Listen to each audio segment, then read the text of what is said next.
Guys, sa oras pala ng merienda ngayon, syempre kasama ko yung mga tropa. Nandito nga pala kami sa bilihan ng pagpag. Ganyan. Tingnan nyo kung paano. Ate, ako, ang bibiling ko ay cheese. Dalawa. Sa akin, mga 5 cheese, tsaka ano pa? Ano pa ba yung isa na flavor? Century tuna. Sige, cheese na lang 6.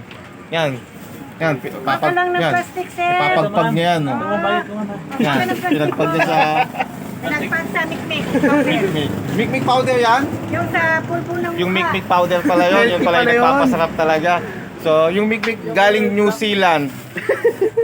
Yan, papagpag niya. 6 sa akin ha. Yan. Hindi, pakita mo yung paano mo ipagpag ha.